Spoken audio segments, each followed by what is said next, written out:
So now that you have a background knowledge of the Minotaur, however you want to say it, and we know that the Minotaur is the villain, and in mythology, Theseus goes into the labyrinth and manages to defeat the Minotaur and kills him. So we have heard the background, but now in AP literature, we're all about perspectives and looking at things in a different way. So we're going to read together the House of Asterion, and we're going to talk about that a little bit as we go. But then you are going to be writing a chunk. We went over that a little bit yesterday, Thursday. So this gives you an idea of what you need to do.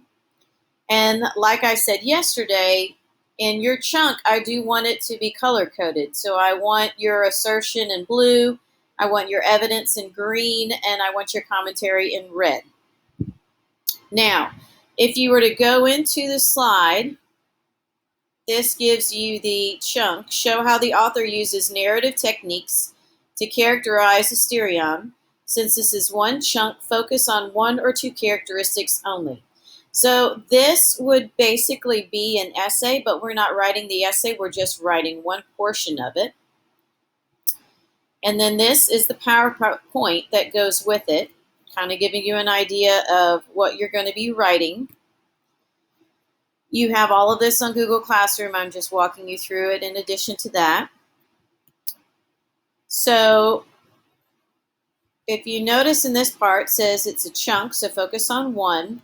It's better to write with depth about a couple of things than list several pieces of evidence and end up analyzing nothing. So you're much better going in depth with one thing than mentioning several just to show off the fact that you can find them.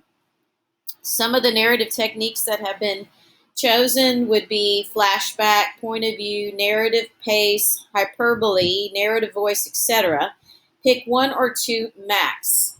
All of those are probably in there somewhere, but don't focus on all of them. Pick one. And if you have one that you know a lot about, go for it. This is how to set it up. And this kind of gives you almost like a template for the very first sentence. You do not have to stop and write an evidence sentence. You can embed it inside of your analysis. And remember, you don't want to drop random quotes into a paragraph without somehow introducing it. We may go over that a little bit more, but I know that you guys were given different ways to be able to put quotes into your writing.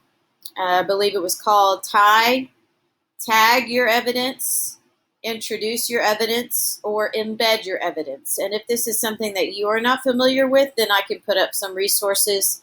I just know that I taught my 7th and 8th graders this technique last year, and I just need you to know that you know how to do it as well. We're not looking for summarization. You're writing this assuming I've already read the story and I know what you're talking about. So just keep that in mind. We're not doing a summation of it. So going back into this part, looking at the rubric, we're going to spend more time with this later, but you are going to be working together and critiquing each other's chunk. This is going to take a little bit of time, and we probably will look into doing this next week. However, if you notice, there are quite a few things in here that you're going to be looking for. It's going to take some time. I will tell you, too, that it would do no one it would benefit no one if you aren't honest about their writing. So looking at their paragraph and then giving it back and saying, this was absolutely wonderful, I could find nothing wrong with it, I'm going to be grading it, and I'm going to find something wrong with it. So you are much better off if you are honest with the person that you're reading and give them critique and also give them some feedback as to if this were my paragraph, I would maybe add this, or if this were my sentence, I would maybe reword it in this way. Also, always remember that you are not using first person in writing unless told to do so.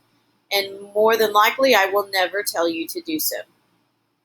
Also, as well, do not use contractions. Spell out words. Contractions are more informal, and they also count against your word count.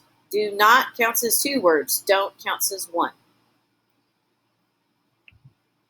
So that kind of gives you an idea of where we're going to be at for the next day or two, and I'm probably going to give you some more information as we go. Good luck.